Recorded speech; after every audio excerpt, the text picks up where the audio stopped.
सभी को सलाम, जय मसीह की। आज हम खुदा का मनन करेंगे। भजन 17, भजन संहिता की पुस्तक, उसका 17 अध्याय हम मनन करते हैं खुदा का कलाम। तो हमारे चेहरे मुस्कुराते रहने चाहिए, क्योंकि जब हम खुदा का कलाम पढ़ते हैं तो खुदा अपना नूर हमारे ऊपर भेजे, और जो सुनने वालों के ऊपर भी खुदा अपना नूर भेजता है। नूर सा चेहरा चमकता है। जब पतरस वचन सुना रहा था तो अन्य जाति के लोग वहाँ पर बैठे हुए थे, तो पवित्र आत्मा का साया उनके ऊपर भी उड़ेला गया था। तो पतरस ने कहा, लेकिन जो विश्वासी थे वो चंकित हो गए। उन्होंने मन में सोचा कि ये तो विश्वासी नहीं है, फिर कैसे इनके ऊपर पवित्र आत्मा उड़ेला गया। लेकिन वो बनाने वाला एक ही परमेश्वर है। उसने मनुष्य जाति को बनाया, इस सृष्टि को बनाया, और इस सृष्टि के ऊपर रहने वाला हर एक जीव जंतु, जो भी मनुष्य है, चाहे विश्वासी है अविश्वासी है, उसके हैं सब। तो वो चंकित हुए। लेकिन पतरस ने वहाँ पर कहा, क्या कोई जल के सोते को रोक सकता है? उनसे ही पतरस ने कहा, क्या कोई जल के स्रोते को रोक सकता है? तो पतरस का कहने का भाव ये था कि जल के सोते को, जल की नदी को कोई रोक नहीं सकता कि वो किस तरफ चली जाए। तो पतरस ने वहाँ पर कहा था कि इन्होंने भी हमारे ही समान पवित्र आत्मा पाई है। जाओ इन्हें पिता पुत्र पवित्र आत्मा के नाम से बपतिस्मा दो। पवित्र आत्मा के नाम से इन्हें बपतिस्मा दिया जाए। तो जो भी हम अगर वचन सुनते हैं तो पवित्र आत्मा आती है। और खुदा के लोग हंसते हुए रहना चाहिए। मुरझाए चेहरे खुदा के लोगों के नहीं होने चाहिए। हंसते रहना चाहिए ताकि मसीहत झलके। संसार में हमें दुखी होना नहीं है, क्योंकि खुदा ने कहा है कि इस संसार को यात्री जान के ये सफ़र को तय कर लो। यहाँ पे मन लगाना नहीं है। अगर जिस गाड़ी के अंदर हम चल रहे हैं और उस गाड़ी के अंदर में हम कहें कि यहाँ पर हम रहना चाहते हैं, तो उस गाड़ी के अंदर रहने नहीं दिया जाएगा, उतार दिया जाएगा कि उतर जाओ, बस यहीं तक जाएगी ये गाड़ी। अगर हम जिस जगह पे मन लगा लेते हैं कि ये जगह हमें हमेशा हमेशा के लिए रहे, तो हमें मन लगाना नहीं है। संसार पे मन हमें लगाना नहीं है। हम खुदा के लोग हैं, परमेश्वर के बच्चे हैं। परमेश्वर ने हमें यहाँ पर कुछ कार्य करने के लिए भेजा है, ना कि हमें मोबाइल व यहाँ पे बंगले बनाने के लिए, यहाँ कोठियाँ खरीदने के लिए, यहाँ पर बहुत सारे रुपये जमा करने के लिए, जो अपने बच्चों के लिए छोड़ जाना है। क्या फ़ायदा होगा, क्या प्रॉफिट होगा उससे हमें? क्यों हम खुदा से दूर जाते जा रहे हैं और बच्चों के बैंक बैलेंस करने के लिए यहाँ पे बैठे हुए हैं, खुदा को भूल के, परमेश्वर को भूल के? तो हमें ऐसे कार्य करने नहीं हैं। हमें खुदा के वचन सुनने हैं, खुदा के वचन पढ़ने हैं, और उनके ऊपर हमें चलना है। तो परमेश्वर कहता है कि जो मुझे खोजते हैं उन्हीं से मैं प्रसन्न रहता हूँ। तो परमेश्वर को ढूंढिए ताकि परमेश्वर हमसे प्रसन्न रहे। और संत पौलुस थे, तो मैं पिछली बार भी कहा था कि संत पौलुस को परमेश्वर दर्शन देके कहता है, बोली जा बोली जा बोली जा, चुप मत रह। चुप रहना नहीं है, बोलते जा, क्योंकि इस नगर के अंदर मेरे बहुत सारे लोग हैं जिनको क्या करना है, बचाना है। परमेश्वर को बहुत फिक्र होती है अपने लोगों को बचाने के लिए।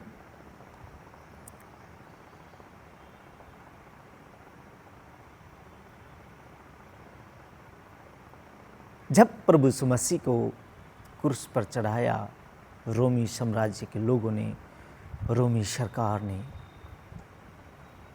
तो प्रभु यीशु मसीह ने पिता से ये गुहार लगाई कि हे पिता इन्हें क्षमा कर दे, ये नहीं जानते कि ये क्या कर रहे हैं, ये जानते नहीं हैं कि क्या कर रहे हैं, तो इन्हें क्षमा कर दे। इतने खुदा के कीले ठोकी, पंजर यहाँ पे मारा, पैरों पे किले, फिर भी पिता से गुहार लगाई कि इन्हें क्षमा कर दे। हे पिता ये नहीं जानते कि ये क्या कर रहे हैं तेरे प्रिय पुत्र के साथ। फिर भी पुत्र ने क्या कहा, तो इन्हें क्षमा कर दे, इनको कोई सजा मत देना, इन्हें क्षमा कर दे। आज वही रोमी लोग खुदा पे इतना ज़्यादा भरोसा करते हैं, जिन्होंने खुदा के बेटे को क्रूस पर चढ़ाया, उनके मन बदल गए।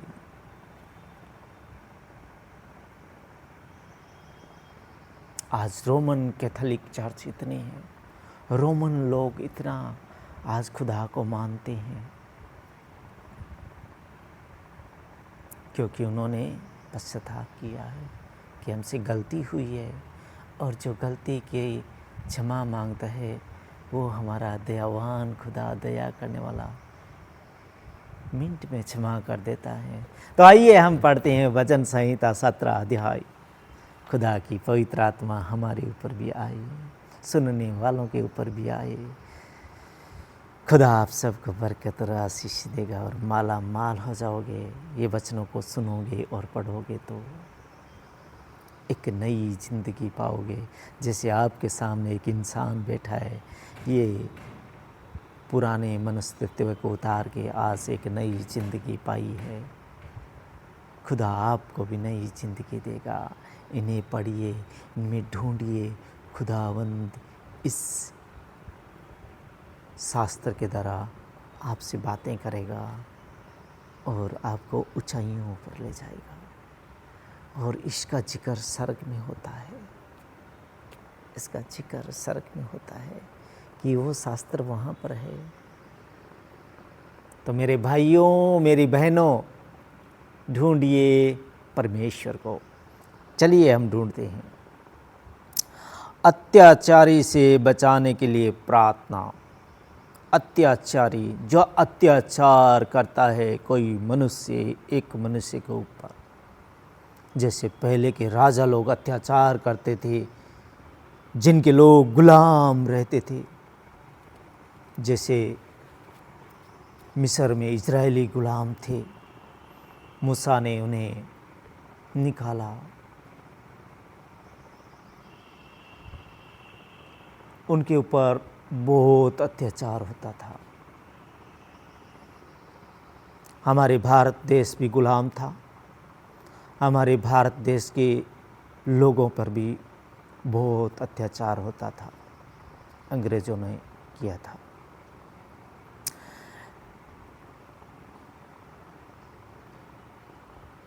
मिस्र में भी इजराइलियों के साथ गुलामी थी, गुलाम करके उनको रखा जाता था, गुलामी में वो रहते थे, मार पीट उनको पड़ती थी। लेकिन खुदा ने एक को भेजा, मूसा को, और मूसा के द्वारा सारे इजराइलियों को वहाँ से निकाल लिया गया, एक बंदे के द्वारा। तो खुदा कहता है कि मेरी सोच में और मनुष्य की सोच में ज़मीन और आसमान का कितना गैप है, उतना गैप है। और आज हो रही है अत्याचारी की प्रार्थना, अत्याचारी से बचाने के लिए प्रार्थना। कैसे बचना चाहिए अत्याचारी से? जो आपके ऊपर अत्याचार कर रहा है उससे कैसे बचना चाहिए?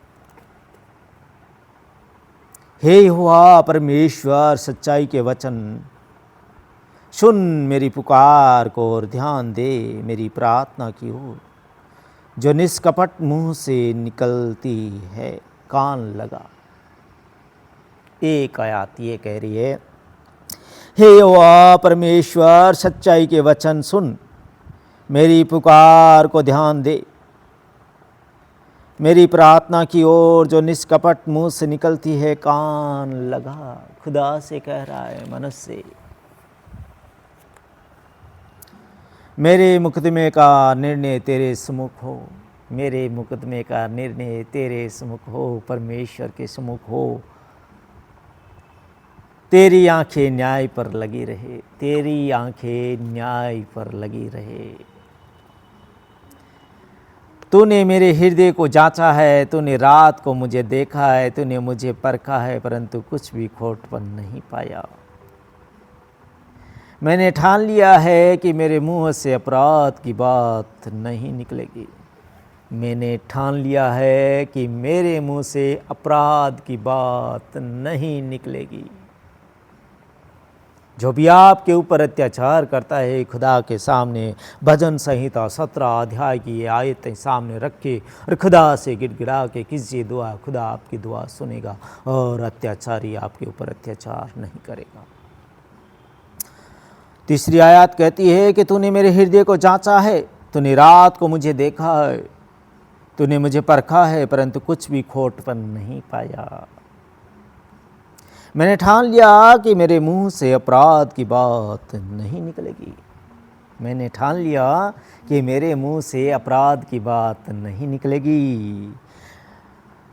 मानवीय कामों में मैं तेरे मुंह के वचन के द्वारा क्रूरों की सी चाल से अपने को बचाए रहा। गलत चाल से मैंने अपने आप को बचाए रहा। मानवों के कामों में मैं तेरे मुंह के वचन के द्वारा क्रूरों की सी चाल से अपने को बचाए रहा। क्रूरों की गलत चाल से अपने को बचाए रहा। मेरे पाँव तेरे पथों में सितरे फिसले नहीं, मेरे पाँव फिसले नहीं। मेरे पाँव तेरे पथों में, तेरी पथों में सितर रहे। परमेश्वर के वचनों पे चले, मेरे पाँव फिसले नहीं। ये परमेश्वर के वचन पे चलता है, वो फिसलता कभी नहीं है। हे ईश्वर, मैंने तुझसे प्रार्थना की है क्योंकि तू मुझे उत्तर देगा। अपना कान मेरी ओर लगा कर मेरी विनती सुन ले। मेरा कान अपनी ओर लगा के मेरी विनती को सुन ले पिता परमेश्वर। तूने जो अपने दाहिने हाथ के द्वारा अपने शरणागतों को उनके विरोधियों से बचाता है, अपनी अद्भुत करुणा दिखा, अपनी अद्भुत करुणा दिखा। ये क्यों प्रार्थना है? जो आपके ऊपर अत्याचार कर रहा है, आप अत्याचार में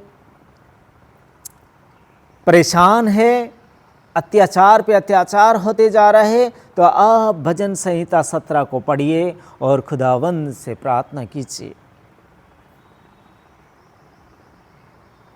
अपनी आँखों की पुतली के समान सुरक्षित रख, अपने पंखों के तले मुझे छिपा रख। अपनी आँखों की पुतली के समान सुरक्षित रख मुझे और अपने पंखों के तले छिपा ले मुझे, छिपा कर रख मुझे। मनुष्य प्रार्थना कर रहा है परमेश्वर से, उसकी प्रार्थना सुनी जाती है। मेरे भाइयों, मेरी बहनों, एक दिन ना हो कि हमने एक दिन प्रार्थना कर ली, अब खुदा ने हमारी सुनी नहीं। Regular, continue, every day, any time, many time.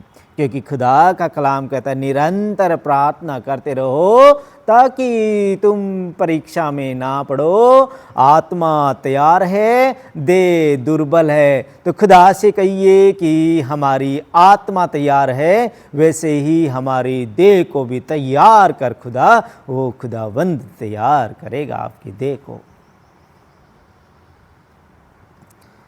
उन दुष्टों से जो मुझ पर अत्याचार करते हैं, मेरे प्राण के शत्रुओं से जो मुझे घेरे हुए, उनसे बचाओ मुझे। उन दुष्टों से जो मुझ पर अत्याचार करते हैं और मेरे प्राण के शत्रुओं से जो मुझे घेरे हुए हैं, उनसे बचाओ मुझे परमेश्वर। उन्होंने अपने हृदयों को कठोर किया है, उनके मुँह से घमंड की बातें निकलती हैं।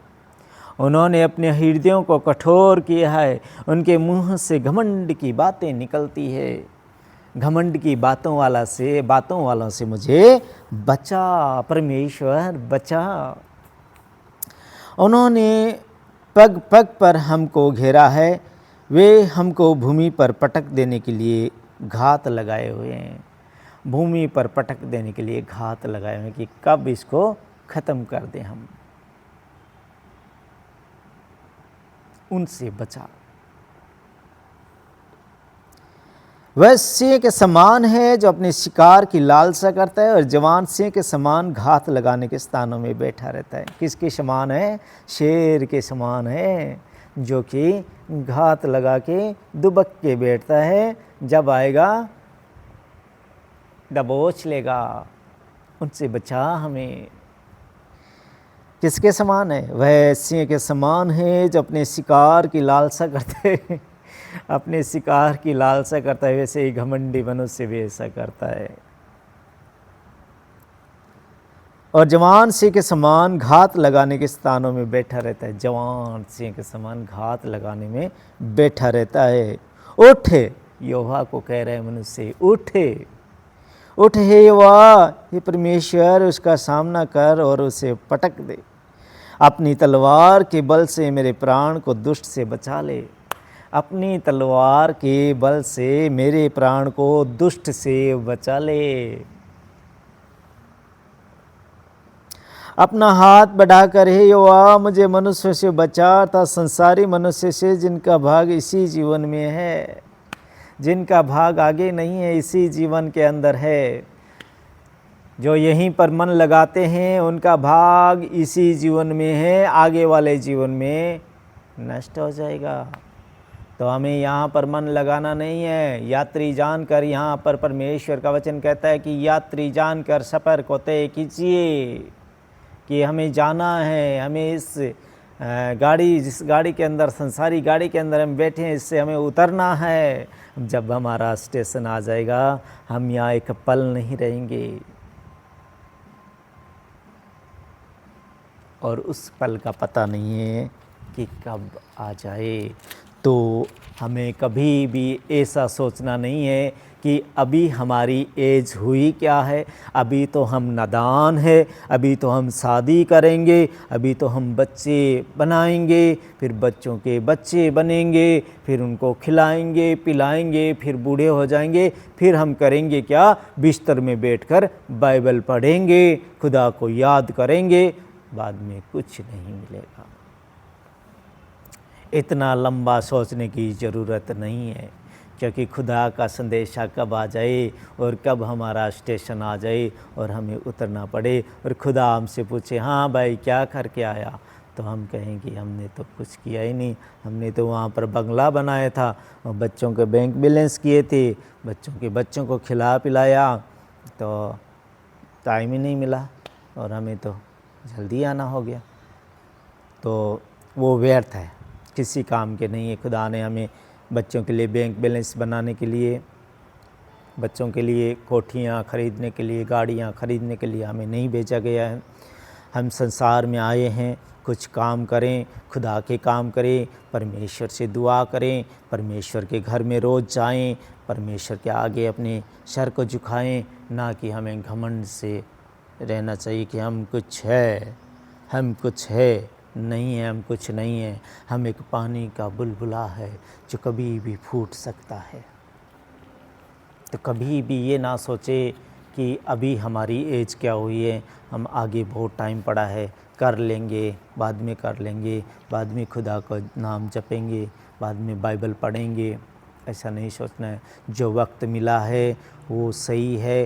प्रजेंट वक्त में इसका अध्ययन कीजिए, इसमें ढूंढिए। ये खजाना है, खजाना पवित्र शास्त्र, स्वर्ग का खजाना ये दिलाएगा आपको।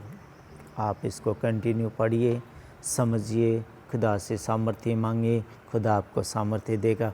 मुझे भी पढ़ना नहीं आता था, ऐसे ही पेज पढ़ता था, लेकिन खुदा से बोला तो खुदा ने सामर्थ्य दी, तो आप तक भी हमने पहुंचाया। आगे को हम चलते हैं। अपना हाथ बढ़ाकर हे वाह मुझे मनुष्य से बचा, अर्थात सारी मनुष्य से जिनका भाग इसी जीवन में है और जिनका पेट तू अपने भंडार से भरता है। वे बाल बच्चों से संतुष्ट है और शेष संपत्ति अपने बच्चों के लिए छोड़ जाते हैं। शेष संपत्ति क्या करते हैं? अपने बच्चों के लिए छोड़ जाते हैं, कोई काम नहीं आती। खुदा का कलाम आपके बच्चों के लिए संपत्ति छोड़ने के लिए नहीं मानता है। आप खुदा को ढूंढे, ना कि बच्चों की दुनियावी चीज़ों को आप पूरी तरह से करें। 14 आयात 17 अध्याय की 14 आयात भजन संहिता की आप पढ़िए और उसमें साफ साफ लिखा है कि वो व्यर्थ है जो अपने बच्चों के लिए धन इकट्ठा करके चले जाते हैं। अपना हाथ बढ़ाकर हे यहोवा मुझे मनुष्यों से बचा, था संसारी मनुष्य से जिनका भाग इसी जीवन में है। आगे वाले जीवन में नाम नहीं आ रहा है तो हमें आगे वाले जीवन में नाम चाहिए, तो इसका अध्ययन कीजिए। यहाँ पर लिखा हुआ है अपना हाथ बढ़ाकर हे यहोवा मुझे मनुष्य से बचा, अर्थात संसारी मनुष्यों से जिनका भाग इसी जीवन में है और जिनका पेट तो अपने भंडार से भरता है, जिनका पेट तू ही अपने भंडार से भरता है। वे बाल बच्चों से संतुष्ट है कि मेरे बच्चे बहुत अच्छे हैं, उनसे संतुष्ट है और शेष संपत्ति अपने बच्चों के लिए छोड़ जाते हैं। शेष संपत्ति अपने बच्चों के लिए छोड़ जाते हैं, कंगालों को देते नहीं, तो कंगालों को देना चाहिए। जितना बिखरोगे उतना मिलेगा। परंतु मैं तो धर्मी होकर तेरे मुख का दर्शन करूँगा। ये मनुष्य केवल परमेश्वर का दर्शन करना चाहता है। संसारी मनुष्यों से बचाने के लिए खुदा से दुआ की है और धर्मी बनकर परमेश्वर का दर्शन करना चाहता है। कुछ नहीं चाहिए उसे, वो केवल दर्शन का खोजी है। परंतु मैं तो धर्मी होकर तेरे मुख का दर्शन करूँगा। जब मैं जागूँगा तब तेरे स्वरूप से संतुष्ट होऊंगा। जब जागूँगा तो तेरे स्वरूप से संतुष्ट होऊंगा, संतुष्ट होऊंगा, खुश हो जाऊंगा। जब जागूंगा परमेश्वर का स्वरूप देखूंगा तो संतुष्ट हो जाऊंगा। जक्कई क्या था? जक्कई एक पापी चुंगी लेने वाला रोमी साम्राज्य का एक इंसान था। प्रभु यीशु मसीह वहाँ से जाने वाले थे। जक्कई के मन में एक लालसा उमड़ी कि आज मैं प्रभु को देखूंगा, यीशु मसीह को देखूंगा। ऐसा एक विचार उसके अंदर में उमड़ा कि आज मैं प्रभु यीशु मसीह को देखूंगा। जो इतनी भीड़ उसके पीछे चलती है, मैं उसका दर्शन करूंगा, देखूंगा। देखने की एक लालसा उमड़ी थी। यहाँ पर भी परमेश्वर का धर्मी दर्शन कह रहा है कि मैं तेरा दर्शन पाऊंगा। वहाँ पर जक्कई भी एक दर्शन पाने की लालसा उसके मन में उमड़ी और चला गया उस रास्ते पे जहाँ से प्रभु यीशु मसीह जाने वाले थे। अब भीड़ बहुत है, जक्कई की हाइट छोटी है, रोमी साम्राज्य का बंदा है। रोमी लोग ऐसे ही नहीं चाहते थे यहूदियों को, और वो दर्शन करना चाहता है। प्रभु यीशु मसीह वहाँ से जाने वाले हैं। तो कद छोटा है, भीड़ में बिशप साहब ने कहा कि भीड़ में अगर जक्कई जाता तो भीड़ ने दबा दबा कर जक्कई को ऐसे मार देना था। जक्कई ने क्या किया, गुल्लर के पेड़ पर चढ़ गया। क्या कि अब यहाँ से प्रभु यीशु मसीह जाएंगे और मैं उनका दर्शन पाऊंगा, दर्शन कर लूँगा। बस इतनी सी लालसा थी दर्शन करने तक। ऐसा तो नहीं था कि मैं मेरे घर में ले जाऊंगा प्रभु यीशु मसीह को, ऐसा कुछ उसके मन में नहीं था। जब वहाँ से निकले तो यहाँ पर है कि मैं तेरे मन की भावनाओं और विचारों को जांचता हूँ। इब्रानी 4:12 कहती है, क्योंकि परमेश्वर का वचन जीवित और प्रबल और हर एक दुधारी तलवार से भी बहुत चोखा है, जो प्राण और आत्मा और गांठ गांठ गूंदे गूंदे को अलग करके आर पार क्षेत्र और मन की भावनाओं और विचारों को जांचता है।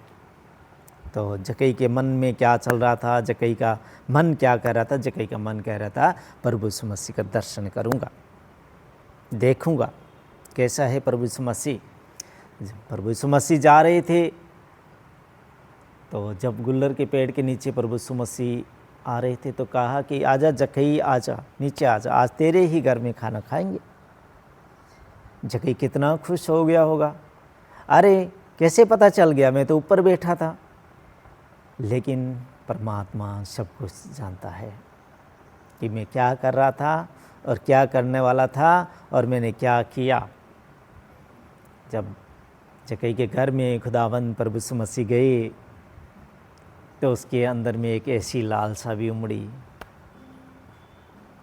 कि आज से जो मैंने पाप की कमाई कमाई है इसका 3 भाग में कंगालों को बांटता हूँ।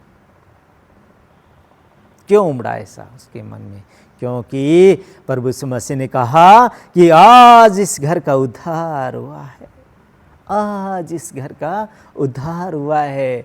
बहुत चोरियां ठगियां करके जक्कई ने धन बटोरा था, लेकिन जब प्रभु यीशु मसीह उसके घर के अंदर आ गए और खुदावंद उसके घर के अंदर आ गए तो उसका मन बदल गया, धर्मी हो गया, बांट दिया सब धन दौलत जो भी पाप की कमाई की हुई थी कंगालों को दे दी जक्कई ने। तो खुदा आप सबको बरकत और आशीष दे। अत्याचार अगर आपके ऊपर हो रहा है, कोई आपके ऊपर अत्याचार करता है कोई इंसान, तो भजन संहिता 17 अध्याय आप रखिए और खुदा को पुकारिए, आपका अत्याचारी आपसे माफ़ी मांगेगा। खुदा आप सबको बरकत और आशीष दे। आमीन। खुदा का शुक्र हो।